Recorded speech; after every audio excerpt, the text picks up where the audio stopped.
ایک بات بتاؤں، بیوی کتنی بھی پڑھی لکھی ہو، کتنی بھی قابل ہو، کتنی بھی بڑی ہو جائے، لیکن اگر عورت پر سب سے زیادہ کسی کا حق ہے تو شوہر کا حق ہے اپنی بیوی پر. سمجھ رہے ہیں آپ؟ اگر عورت پر سب سے زیادہ کسی کا حق ہے تو اس کے شوہر کا، بیوی پر. اور اگر مرد پر کسی کا سب سے زیادہ حق ہے تو ماں کا اپنے بیٹے پر.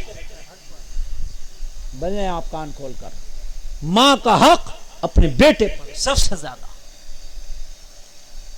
لیکن یہاں تو آج تھوڑی تھوڑی بات پہ اگر نمک کم ہو گیا تو جھگڑا، نمک زیادہ ہو گیا تو جھگڑا. قرآن نے کہا لباس ہے، لباس کا مقصد ہے چھپانا. لباس چھپاتا کہ نہیں چھپاتا؟ آپ کے بدن کو آپ کا لباس چھپائے پڑا ہے. آپ کے بدن پہ کتنے تل ہیں، کتنے نہیں ہیں، کتنا بدن گورا کتنا کالا نہیں پتا، اس لیے لباس نے چھپا لیا. تیرے شوہر میں اگر کوئی کمی ہے، تیری بیوی میں کوئی کمی ہے، تو قرآن ایک دوسرے کو لباس بتا رہا، دوسرے کو چھپاؤ. یا تو اگر ذرا سی کمی آ گئی تو مائکے میں جب تک پورے خاندان کو جا کے نہیں سنا دے گی، جب تک چین کی سانس نہیں لے گی. تم نے میری شادی کا کر دیا، وہاں تو کولر بھی نہیں ہے، وہاں تو اے سی بھی نہیں ہے، وہاں کا تو حال بھی ہے کہ کھانا بھی خود ہی بنانا پڑتا ہے، وہاں تو کوئی نوکر بھی نہیں ہے، کوئی خادمہ بھی نہیں ہے. ساری جو ہے شوہر کے گھر کا بھانڈا اپنے مائکے میں جا کے پھوڑ رہی ہے. اور ایسا کرنے والی کان کھول کے سن، اللہ کے غضب کی حقدار ہے. اور بیٹی کان کھول کے سنو، تمہارے شوہروں کا تمہارے پر بہت بڑا حق ہے. اگر تمہارا شوہر غریب ہے، اگر تمہارا شوہر تمہارے سامنے کم پڑھا لکھا بھی ہے، تو اسے چھپا کے چلو، اسے نبھا کے چلو، اس کے بہانے نہ پھوڑتی پھرو، اس کی بے عزتیاں نہ کرتی پھرو. اس لیے کہ شوہر کا حق ہے اپنے شوہر کو راضی کر کے چلے جاؤ. جس کا شوہر راضی ہو گیا اس سے اس کا مولا راضی ہو گیا. جس کا شوہر راضی نہیں اس سے اس کا مولا راضی. اور یہاں حال کیا ہے؟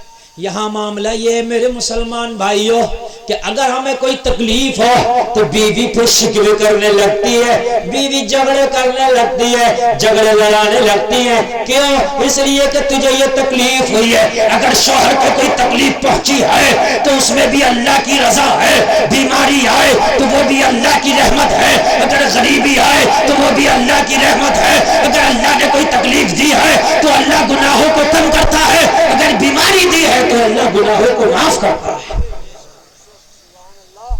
اگر بیماری آ جائے نا تو شکوے کرنا، اللہ گناہوں کو معاف کرتا ہے. اگر کوئی نیک آدمی بہت بیمار ہو کے مرا تو بہت سے لوگ کہتے ہیں، لو میاں یہ کہتے ہیں کہ وہ نیک لوگ ایک دم روح ان کی نکل جاتی ہے، فلاں تو بڑا نیک تھا لیکن روح تو بڑی دیر میں بڑی تڑپ تڑپ کر نکلی. پتہ نہیں ہے یہ تھوڑے موڑے گناہ اس کے رہے بھی تھے نا تو اللہ نے موت کی سختی سے اس بیماری سے اس کے گناہوں کو بھی معاف کر دیا. اگر برے آدمی پہ کوئی سختی ہے تو سمجھ لو اس کے گناہوں کا عذاب ہے، اور نیک شخص پہ کوئی سختی ہے تو سمجھ لو کہ اللہ جو تھوڑے موڑے گناہ بھی ہے نا انہیں بھی صاف کرنا چاہتا ہے، انہیں بھی صاف کرنا چاہتا ہے. سمجھ رہے ہیں آپ؟ ہاں، پولیو کی دوا ان بچوں کو بھی پلائی جاتی ہے جنہیں پولیو نہیں ہے. جنہیں پولیو اس لیے کہ صحیح ہو جائیں، اور جنہیں نہیں ہے تو ہو نہیں. اللہ جس حال میں رکھے نا تو خوش رہنا چاہیے. ہائے ہائے، جس حال میں رکھے نا تو خوش رہنا چاہیے. اگر اس نے بیماری بھی دیا نا تو اس کی اس میں بھی راز ہے. ہو سکتا ہے کہ ہمارے جو تھوڑے گناہ تھے نا اللہ انہیں بھی بخشنا چاہتا ہے. میدان محشر میں اللہ کہہ دے گا تو گناہگار تھا مگر تجھے میں نے یہ بیماریاں دی اور تو نے صبر کے ساتھ وہ ساری بیماریوں کو قبول بھی کر لیا، کبھی شکوہ نہ کیا. میں تجھ سے راضی ہو گیا، میری رضا ہو گئی اور میں نے تیرے لیے جنت کا ٹکٹ کنفرم کر دیا ہے. ہائے ہائے ہائے، آج ہمارے حال کیا ہے؟ اجازت ہو تھوڑا آگے اور بڑھ جاؤں نا؟ نیند تو نہیں آ رہی ہے نا؟ تو ذرا کہہ دو نا سبحان اللہ. کوئی ایک شخص نعرہ بھی لگا دو، اگر ہو کسی کو جلسہ میں پورے مجمع میں کسی کو نعرہ یاد ہو تو کوئی ایک شخص نعرہ لگا دو پورے مجمع میں. نہیں یاد ہے نا؟ سبحان اللہ.